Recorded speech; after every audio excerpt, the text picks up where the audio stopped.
Saya pernah membaca sebuah hadis mengatakan, janganlah kamu berkata bohong hanya untuk membuat suatu kaum tertawa.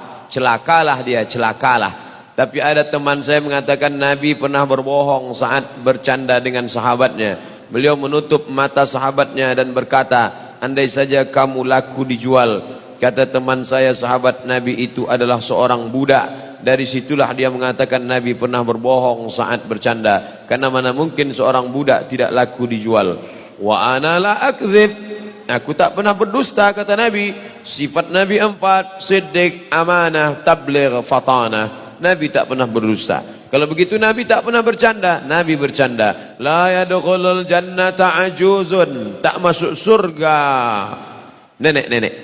Menangislah nenek-nenek, mengaduk ke Nabi. Jadi aku tak masuk surga, kata Nabi. Nabi tertawa menengok nenek tak masuk surga. Kata Nabi, bukan nenek-nenek tak masuk surga. Nenek-nenek yang sudah 70 tahun ketika masuk surga muda balik menjadi 30 dan 33 tahun. Karena tak ada gunanya masuk umur 70 dikasih kacang goreng, apa mau dikunyah? Jadi nan tua-tua kau muda balik. Andai bapak umur 70 tahun masuk ke dalam surga menengok bidadari, apa yang mau dilakukan? Maka muda balik. Itu maksud hadis. Nabi tak pernah berbohong. Nabi Ibrahim bohong, Pak Ustaz. Waktu dia mau menyeberangi Irak, dia bawa istrinya. Kemudian di situ ada raja yang zalim. Kalau nampak istri orang cantik diambilnya. Lalu ketika petugas bertanya, siapa ini? Ibrahim berkata, hazihi ukhti, ini saudariku. Setelah keluar, Sarah keluar dari tempat itu bertanya, Ibrahim, ya, tadi kenapa kau sebut aku saudarimu? Aku kan binimu. Aku tak berdusta, kata Ibrahim. Ukhti fil iman, kau saudariku dalam iman. Bukan berdosa. Nanti bapak berjalan sama ibu, naik pesawat, datang pramugari nanya, ini istrinya ya pak? Enggak, saudari saya. Begitu turun, ibu itu pun mengamuk. Kenapa bang bilang aku saudari? Saudariku seiman mah. Tapi jamaah ini tak bisa lagi melakukan itu karena cerita udah bocor. Bagaimana caranya supaya tidak bersentuhan dengan perempuan yang bukan mahram, sedangkan dia bekerja di tempat umum, tata usaha. Banyak mahasiswa yang menyodorkan tangannya untuk bersalaman setelah pelayanan. Kalau ditolak takut yang bersangkutan sakit hati. Orang mau menyodorkan tangannya ke kita kalau dia belum kenal kita. Tapi kalau dia sudah kenal kita, dia tidak akan sodorkan tangannya lagi. Mahasiswi-mahasiswi tak pernah menyodorkan tangannya ke saya. Karena dia tahu kalau Ustadz itu pasti tak mau. Tapi yang kita pilih-pilih, kalau mahasiswi itu cantik, mau, mahasiswi jelek tidak. Kita pokoknya asal dia datang kita gini kan, datang. Atau kita buatkan stiker di depan pelayanan masyarakat ada stiker. Kita buat gambar orang begini. Insya Allah orang tahu, kan banyak cara. Buatkan capture-nya, buatkan apanya. Universitas yang memfasilitasi supaya dosen dengan siswa tak bersentuhan tangan bukan UIN, bukan Universitas Islam, justru UGM. Yang dulu kata orang sekuler. Dulu orang sampai ngejek UGM universitas gak ono masjid. Tapi kemudian yang pertama kali memfasilitasi waktu wisuda, bagaimana supaya wisuda tak bersentuhan antara profesor doktor dengan mahasiswinya, dikasih sarung tangan berwarna putih. Mahasiswa-mahasiswi yang tidak mau bersentuhan dengan rektor, dengan wakrek, dengan dosen, profesor, guru besar, dikasih sarung tangan warna putih. UGM punya inisiatif. Islam akan bangkit di Indonesia insyaallah. Allahu Akbar. Gerakan sholat subuh berjamaah bukan dimotori Universitas Islam. Justru yang memotori pertama kampus gerakan subuh berjamaah ITS, Institut Teknologi Surabaya. Jadi yang bangkit itu orang-orang umum, luar biasa. Pak Ustaz, apa benar di India itu kerajaan terbesarnya adalah Islam? Ya, kalau tak kerajaan Islam tak akan muncul Taj Mahal. Taj Mahal itu kan hadiah dari Sultan untuk istrinya. Saking kan senangnya dia ingat pada istrinya, dibuatkannya lah besar Taj Mahal. Lebih hebat lagi orang Melayu. Mana lebih hebat orang India sama orang Melayu? Hebat orang Melayu. Orang Melayu saking kan sayangnya dia sama Engku Putri Hamidah, tak dibangunkannya Taj Mahal, dibuatkannya masjid yang terbuat dari putih telur ayam. Itulah dia Pulau Penyengat. Itu hadiah Sultan Raja Melayu untuk istrinya. engkau putri Hamidah. Pergilah ke sana. Cuman khawatir saya menyampaikan ini, balik dari sini ibu ini meminta yang tidak-tidak sama bapak. Kalau ada orang mengatakan bahwa Islam itu agama ekstrim, Islam itu agama jahat, buktinya, kalaulah betul Islam itu ekstrim, takkan ada Sanjay Dutt, takkan ada Amitabh Bachchan, Hema Malini, tanda Islam itu toleranlah, maka masih tegak lagi orang Hindu bisa bertahan. Islam pernah menguasai India. Makanya kata Cak Nun, unik kata dia, negara Islam tapi peninggalannya Buddha, negara Hindu peninggalannya Islam. India negara Hindu tapi peninggalannya Islam, Taj Mahal. Indonesia negara mayoritas Islam tapi peninggalannya Candi Borobudur. Islam Riau peninggalannya Candi Muara Takus. Tapi itu pula cara Allah ingin menunjukkan. Kalian yang mengatakan kerajaan Islam itu jahat, menghancurkan, tengok Islam, kerajaan Melayu, Siak Sri Indrapura, kerajaan Pelalawan, kerajaan Indragiri, kerajaan Dai Riau Lingga, tapi candi-candi tetap tidak pernah dihancurkan. Islam agama toleran. Wa ma arsalnaka illa rahmatan lil alamin. Pak Ustadz, bagaimana cara menghilangkan perasaan gundah gulana? Kenapa? Tidak ada sebabnya. Tidak ada sebabnya. Gundah gulana karena apa? Maka dicari sebabnya. Tak ada angin, tak ada hujan, gundah gulana saja. Berarti kena sihir. Disantet orang. Saraf terganggu. Ala bizikrillahi tatma'innul qulub. Ketahuilah dengan mengingat Allah hati menjadi tenang.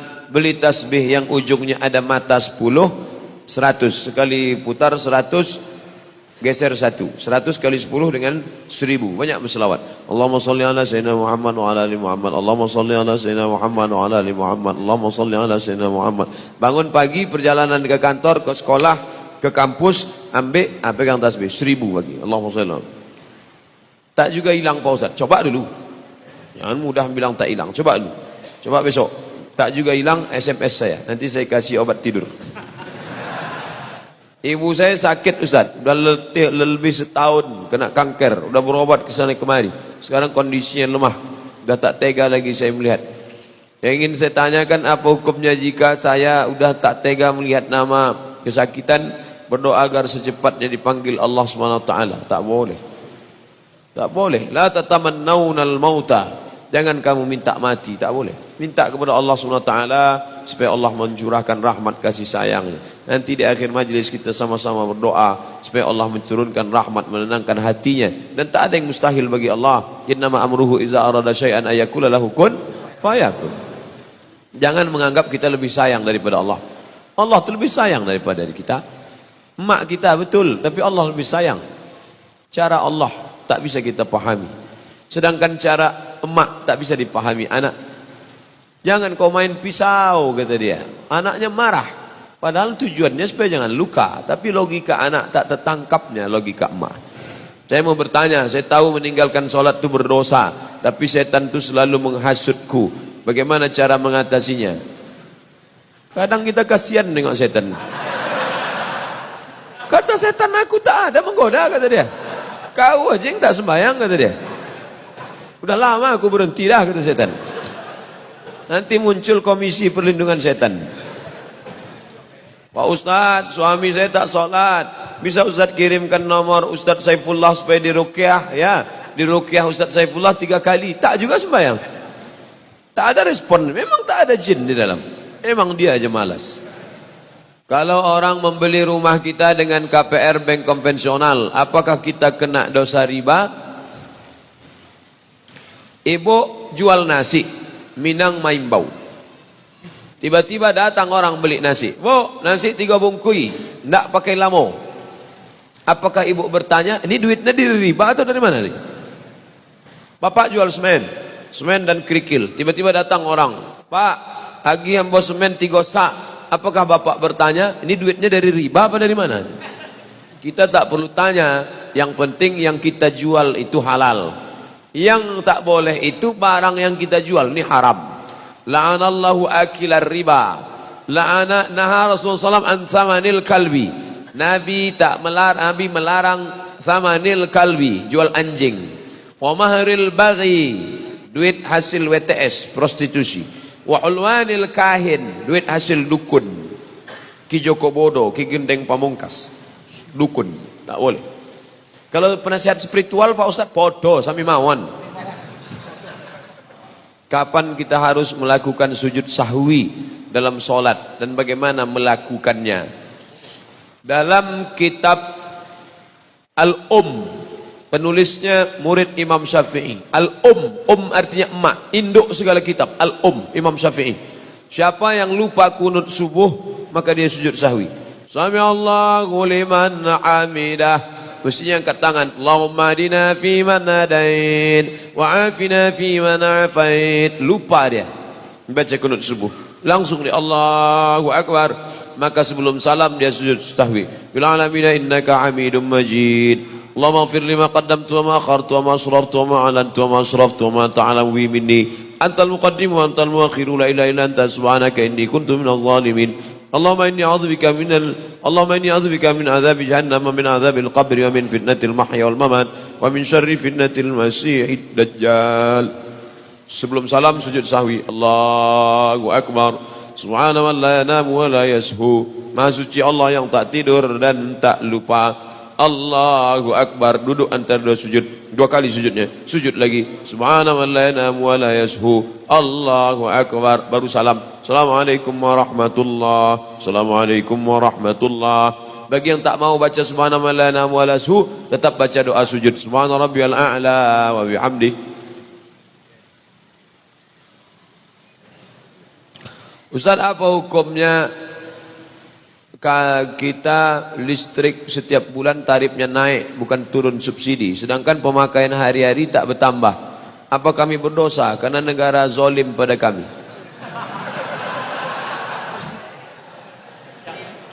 Jadi fatwa tentang mencuri listrik haram itu yang mensosialisasikannya ke MDI saya. Kebetulan saya pagi Jumat mengisi materi di MDI. Pagi Jumat, khotib Jumat, sebelum khotib saya kasih pembekalan di kantor MDI. Kebetulan datang pula orang PLN situ. Sosialisasi listrik haram. Langsunglah saya diminta menyampaikan materi hukum listrik haram. Jadi saya bukalah fatwa ulama Saudi Arabia. Di Saudi Arabia berkembang opini. Ada orang mengatakan boleh mencuri listrik kalau negara itu menganiaya kita. Maka dijawab oleh ulama, negara menganiaya tidak menyebabkan kita halal mencuri listrik. Karena listrik itu bukan punya negara. Ini yang perlu diluruskan. Listrik ini punya umat seluruh Indonesia. Maka kalau kita curi listrik, kita tidak merugikan negara. Tapi kita sedang memakan hak umat seluruh Indonesia. Maka berdasarkan itu kita tidak mencuri listrik. Ustadz, sampai sekarang saya tak tahu caranya mencuri listrik. Kalau tahu mungkin mencuri juga saya. Ustadz, apa hukumnya jika ada orang perempuan mengunggah foto video anaknya ketika masih kecil dan anak perempuan? Apakah ketika anak tersebut berdosa setelah besar karena ada foto videonya tak menutup aurat? Anak kecil mana ada auratnya? Anak kecil tak ada aurat. Tapi jangan di-share foto anak-anak kita. Nanti bisa kena ain deh. Ainu hak. Dicetak orang foto itu, ditengok. Bisa. Atau disantetnya, bawakannya ke dukun. Oh, bisa. Yang ada foto-foto ambil sekarang. Jangan sampai foto anak tu mandi hujan tak bercelana dibuat. Saat ini saya tinggal berdua di rumah dengan ibu saya. Jika saya menikah nanti, apakah saya tetap tinggal serumah dengan ibu saya atau tinggal di rumah baru bersama istri saya? Istriku, ya, aku mau menikah dengan engkau. Oh, belum lagi, kan belum jadi bini. Oh my dear, oh my darling, I want you to be my wife. Tapi kau akan menjadi perempuan kedua dalam hidupku. Tentu dia marah kan? Berarti aku bukan yang pertama, katanya. Bukan, kau a second woman, perempuan kedua. Yang pertama siapa? Dibukanya lah tatunya. Ini tatuku. Apa punya? I love Ahmad Den. Rupanya dia preman tapi sayang sama emaknya. Lalu apa kata si perempuan itu? Bang, aku memang milikmu, tapi engkau adalah milik emakmu. Wah, tapi sayangnya dalam sinetron aja ada. Perempuan mesti paham bahwa suamimu itu pernah 9 bulan 10 hari tinggal di perut dia, mengalir darah emak itu dalam badan dia. Jangan sampai emak itu membawa HP ke toko servis HP. Tolong kau tengokkan HP ku ini, koh, kenapa anakku tak menelpon? Mungkin HP ini rusak. Setelah diperiksanya, HP ibu tidak rusak lah, otak anak ibu sudah rusak.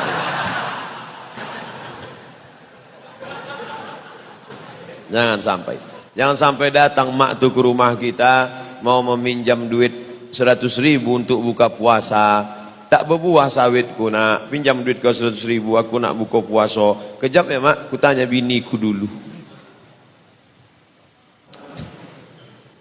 Apakah tawasul itu boleh dalam Islam? Sudah saya tulis dalam buku 37 masalah populer. Dalam pembahasan tawasul, tawasul paling tinggi tawasul dengan amal soleh. Ya Allah, berkat aku sudah bersedekah, bukakanlah pintu gua nih, terbuka. Itu boleh dalil bertawasul.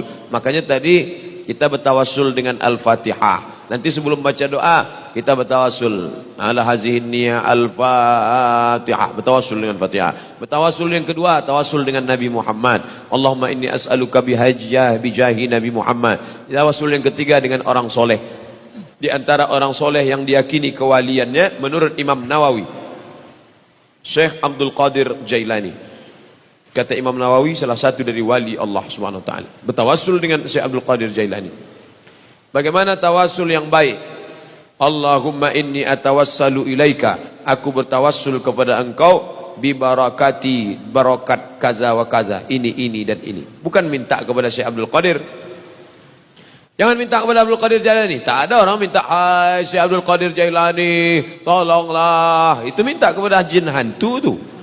Mintanya kepada Allah. Tapi bibarakati, berkat orang yang muliain. Permasalahan khitbah, sebatas mana seorang laki-laki boleh melihat wanita yang ingin dikhitbahnya? Bagaimana cara mengetahui kesuburan seorang wanita lewat telapak tangannya? Yang pertama, ditelengok mukanya, karena boleh jadi ajdaru, dia memotivasi kami untuk menikah. Waktu ditengok dari jauh tertarik, imut-imut, pas nampak dari dekat amit-amit, tak jadi. Tengok muka supaya jangan menyesal. Kedua, tapak tangan. Menengok tapak tangan bukan mau menengok subur apa tak subur. Menengok tapak tangan bukan ditengok apa bisa pelaris kalau buka warung atau tidak.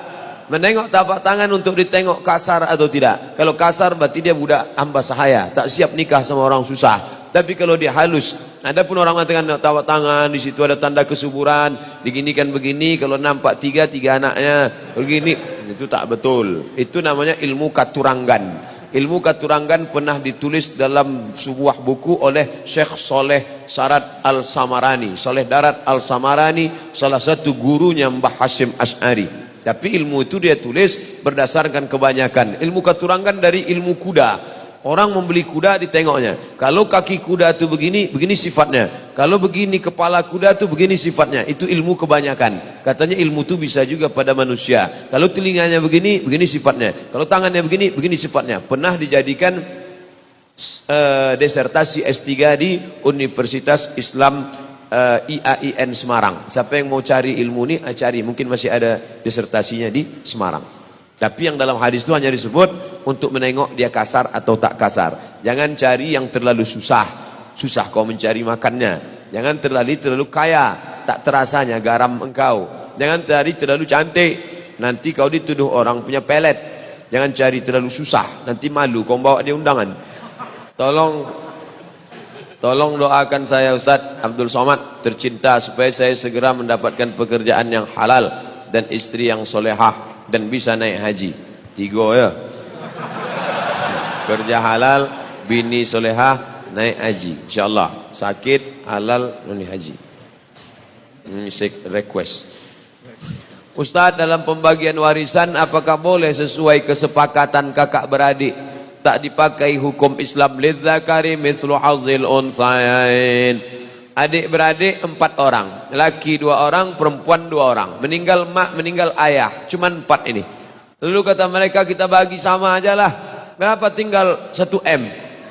Kalau 1 M, udahlah kita bagi aja 250, 250, 250. Boleh apa tak boleh?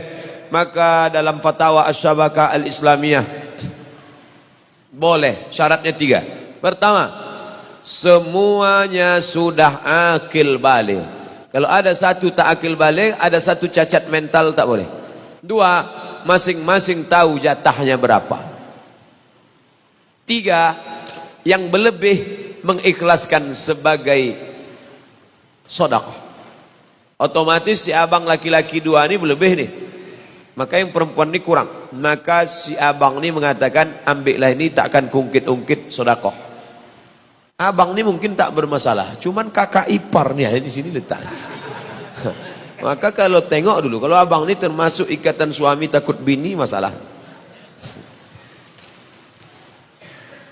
Sudah keluar kartu merah, merah kertasnya udah. Daurah Tauhid, menjadi ahli Tauhid di akhir zaman, bersama Ustadz spesialis hari kiamat, Ustadz Zulkifli M. Ali. Info pendaftaran, bukti transfer Mandiri Syariah. Pendaftaran Maula Masjid Al-Falah Darul Muttaqin. Daftarkan segera sebelum seat habis. Itu tak ada, dari saya aja tambahan. Ada Ustadz yang bicaranya zikir aja. Subhanallah walhamdulillah wa la ilaha illallah wallahu akbar. Ustadz Arifin Ilham. Ada Ustadz nih spesialis sedekah aja. Mari bersedekah, mari bersedekah. Ustadz Yusuf Mansur sebelum pindah ke Paitren. Ada lagi Ustadz ini masalah hati aja. Jagalah hati, jangan kau sakiti. Jagalah hati, lentera hidup ini. A'agim. Ada Ustadz cerita hari kiamat aja, ini deh. Spesialis hari kiamat. Dan banyak orang tobat gara-gara cerita hari kiamat. Takut dia. Nah, ikuti. Ibu-ibu bagus mengikuti ini untuk menakuti bapak-bapak. Abangnya macam-macam juga lagi, bang. Tak lama kiamat nih. Yang pelit-pelit juga lagi. InsyaAllah keluar duit tuh. Jika imam berjamaah, kita solat sendiri, ketika baca Al-Fatihah berhenti pada lafal ghairil maghdubi alaihim waladdallin. Apakah hal tersebut merubah makna Al-Fatihah? Tidak. Ihdinas siratal mustaqim, tunjukkan kami jalan yang lurus. Siratal ladzina an'amta alaihim, jalan yang sudah kau berikan kepada mereka 4. Minan nabiyyin was-siddiqin wasyuhada'i was-salihin ghairil maghdubi alaihim, selain jalan orang Yahudi, waladdallin, bukan jalan Nasrani. Tak merubah makna. Yang merubah makna maliki yaum. Wah, itu berhenti itu, diputusnya tengah. Siapa nama anak kau? Kiyau. Di mana dapat kiyau? Ada dalam Quran gitu. Kau dah maliki yaum. Itu tak betul tu. Mana saja batasan yang dilihat dalam nazar ketika proses ta'aruf? Muka sama tapak tangan. Muka sama tapak tangan. Siapa yang melihat? Apakah calon suami? Iya, calon suami itu mereka. Tengok. Kalau dia tak mau menengok, maknya disuruh. Mak, tolong mak tengokkan muka dia, entah bercacat, entah make upnya tebal, bedak KD 3 inci. Suruh mahram kita menengok. Ada sebagian laki-laki tak mau. Aku tak mau menengok. Tengokkan, orang yang soleh menengok. Pastikan ibu anda sudah ganti kacamata. Kemudian bagaimana cara mengetahui kesuburan seorang wanita melalui telapak tangannya? Itu carilah orang yang tahu tentang masalah subur tak subur. Kalau tak dites, mana tahu kita subur tak subur? Fankihu ma taba lakum minan nisa'i masna, nikahi 2 orang, wa sulasa 3 orang, wa ruba, 4 orang. Bukan disuruhnya 1, 2 dulu. Tak juga subur 3, tak juga subur 4. Fa in khiftum alla ta'dilu, kalau kamu khawatir tak bisa adil, fawahidah, only one, cukup 1 saja. Ada yang ingin saya tanya Pak Ustadz, bagaimana jika kita sudah bernazar tapi kita tak mampu melaksanakannya? Nazar puasa sunat sepanjang tahun. Jadi apa yang harus saya lakukan Ustadz? Apakah ada cara untuk membatalkan nazar tersebut? Pikir dulu pendapatan, sesal kemudian tiada berguna. Kalau akal panjang sejengkal, jangan laut hendak diduga. Oleh sebab itu yang akan datang ini, jangan mengobrol janji pada Allah. Politisi mengobrol janji pada masyarakat. Ini lebih parah, Allah pun diobrolnya juga. Tolonglah ya Allah, kalau lulus nanti puasa aku. Begitu lulus rupanya kena mahakut. Jadi bagaimana nih Pak Ustadz? Bayar. La yu'akhidhukum Allahu billaghwi fi aymanikum walakin yu'akhidhukum bima kasabat qulubukum. Fakaffaratuhu, cara menembusnya, it'amu 'asharati masakin, kasih makan 10 fakir miskin. Au kiswatuhum, atau beri pakaian 10 fakir miskin. Au tahriru raqabah, atau bebaskan budak hamba sahaya. Faman lam yajid, siapa yang tak sanggup, fasiyamu salasati ayyam, puasa 3 hari. Kasih makan 10 fakir miskin, tak sanggup Pak Ustaz. Kasih baju, tak juga sanggup. Bebaskan budak, tak ada budak lagi Pak Ustaz. Puasa 3 hari, tak juga bisa. Jadi mau apa lagi? Pak Ustaz, saya buat pengakuan tentang perbuatan yang dulu pernah saya lakukan. Saya pernah bekerja di perusahaan bidang perhotelan. Perusahaan A pemiliknya Muslim, B pemiliknya Muslim. Saya tahu pemiliknya, nama, alamat rumahnya juga tahu. Di perusahaan tersebut setiap ada kesempatan saya berbuat korupsi. Di situ saya tak melakukannya sendiri, ada senior yang lebih dulu melakukannya. Saya sudah resign 3 tahun yang lalu karena menghindari kecurangan. Pertanyaan, apa yang harus saya lakukan untuk menembus kesalahan saya? Illa man taba, bertobat, wa amana, beriman, wa amila amalan salihah, taubat, beriman, amal soleh. Ulaika yubaddilullahu sayyiatihim hasanat, semua yang salah dulu diganti Allah dengan kebaikan. Kalau tak ada bersifat harta, tapi kalau ada bersifat harta, maka balikkanlah ke dia balik. Seandainya saya harus minta maaf kepada pemiliknya, apakah saya harus jujur mengatakan kalau saya melakukannya tidak sendiri? Saya khawatir kalau nanti mereka di PHK dan bisa juga dipenjarakan karena mereka masih bekerja di sana untuk menafkahi keluarganya.